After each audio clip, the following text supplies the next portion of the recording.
sommaire de ce journal, nous allons devoir recevoir dans ce journal le ministre provincial en charge de l'énergie, transport et voies de communication, Patrick Thierry André Kakwata est avec moi sur ce plateau. Monsieur le ministre, merci d'accepter notre entretien et bienvenue. Je vous en prie et bonsoir. Merci. Et déjà, la première question, il est vrai, c'est connu de tout le monde, le courant a toujours été un sérieux problème dans cette province. Et aujourd'hui, la minorité de la population qui est desservie fait face à des coupures intempestives sans précédent. La population a comme l'impression d'être dans une province où le ministère de l'énergie n'existe que de nom. Nous pouvons vous rassurer que le ministère de l'énergie n'existe pas que de nom, mais le ministère de l'énergie fonctionne et tout le temps sur terrain, et d'autant plus que le gouvernement provincial, c'est son souci. Nous vivons aussi dans cette province du Lualaba, on n'est pas hors de la province, nous voyons ce qui se passe. Certes vrai, nous avons des coupures intempestives ces jours-ci, et vous devez savoir que c'est pendant la saison sèche, nous avons des gens qui se comportent d'une manière incivique, et c'est ici l'occasion de condamner parce qu'il y a beaucoup de vols de câbles, de conducteurs électriques. On est en train de voler et nous demandons à ce que la population soit vigilante de sorte à dénoncer tous ces cas d'incivisme ou des inciviques, de sorte que nous puissions mettre fin à ce vol de conducteurs. Et puis plus loin, il y a ceux-là qui s'enchantent à brûler, et nous avons des feux de brousse, et par ces feux de brousse, parce que vous devez savoir que deux fois, les coupures que nous avons ne partent pas de Kolwezi. Ce sont des coupures de fois, comme nous avons un courant qui nous vient de Inga, c'est peut-être des feux de brousse du Holomami au niveau de Kamina, des feux de brousse au niveau de Congo central. Pourquoi ne pas carrément mettre des mécanismes pour protéger ce câble-là vous devez comprendre une chose, oui, ce mécanisme existe parce qu'il y a la SNEL, ça ce n'est pas notre travail. La SNEL est là, et d'autant plus qu'on a libéralisé le secteur de l'énergie, et d'ailleurs c'est l'occasion aussi d'inviter des investisseurs dans le secteur électrique, parce qu'il y a trois départements, il y a le département de production, le département de transport et le département de distribution.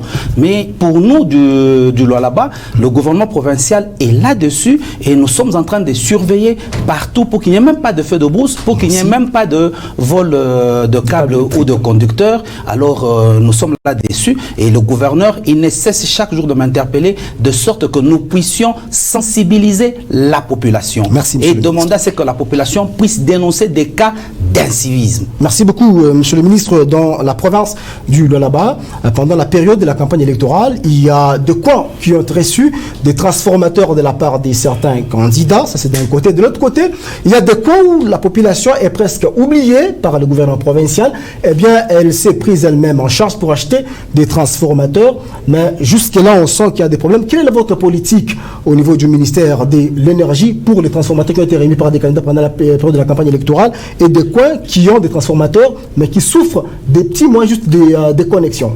Il vous souviendra, lors de l'investiture du gouvernement, le gouverneur de la province a défendu un programme quinquennal, et dans ce programme quinquennal, il figure la situation de la desserte en électricité.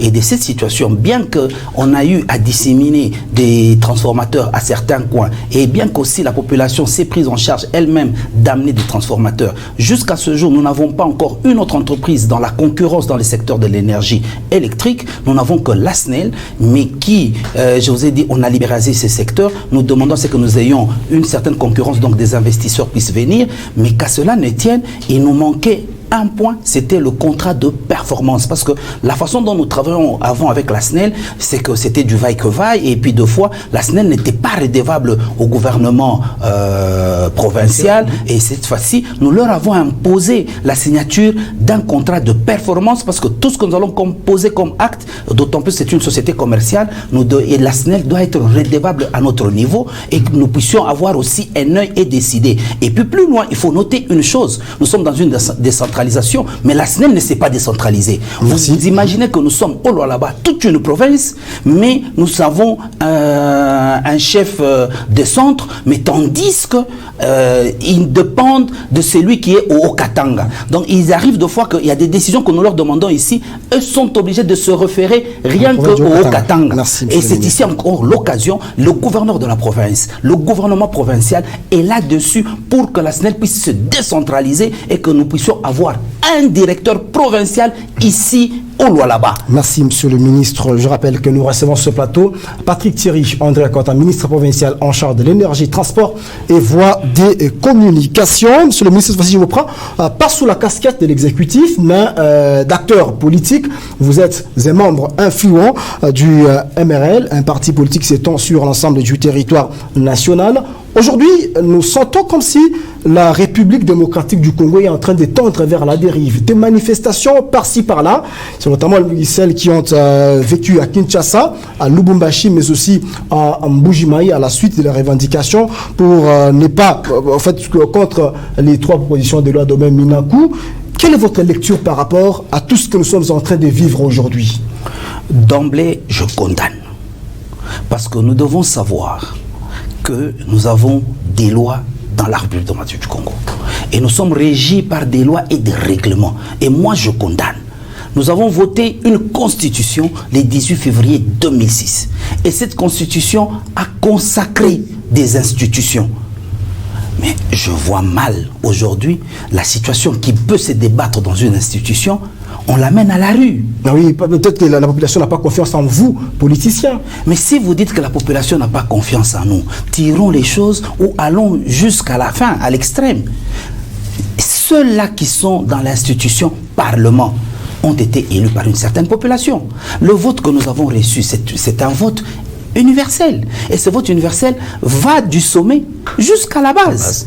Alors si vous dites que la population n'a pas confiance, donc la population n'a pas confiance dans toutes les institutions issues des élections. Allons à l'extrême de la chose. Raisonnons comme il se doit. Alors si vous vous amenez en disant que nous avons une majorité, c'est une majorité de la rue. Mais ne croyez pas que nous aussi on ne sait pas utiliser la rue. Quelle lecture vous avez par rapport à cette proposition de loi? Nous allons en arriver où? Ce processus de loi, comment vous les analysez, vous, en tant que d'abord acteur politique, mais aussi membre du Fonds commun pour le Congo? C'est ton position de loi là? La Constitution est claire, la liberté de droit, la liberté d'expression et la liberté d'opinion. La Constitution est claire. Tout un chacun est dans son travail parlementaire. On peut même proposer une mauvaise loi. C'est une proposition, on l'a bien appelée proposition. Vous êtes là, il y aura un débat. Il n'a fait que soumettre.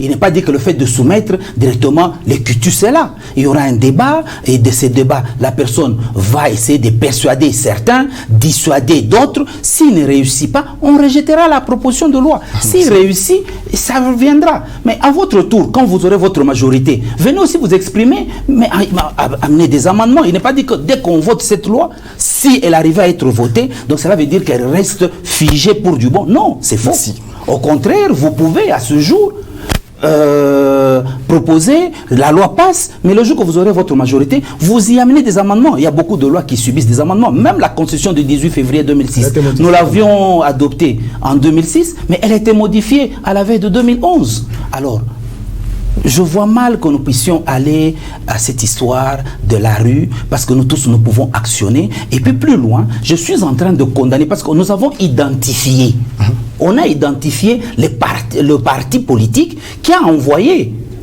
la soi-disant majorité de la rue, mais qui monnayait. On ne parle pas des partis politiques, on parle de la population qui était dans la rue, pas des partis politiques. Non, parce que tout est parti d'une déclaration d'un parti politique bien identifié. Merci. Et monnayer une certaine population en se disant c'est une majorité.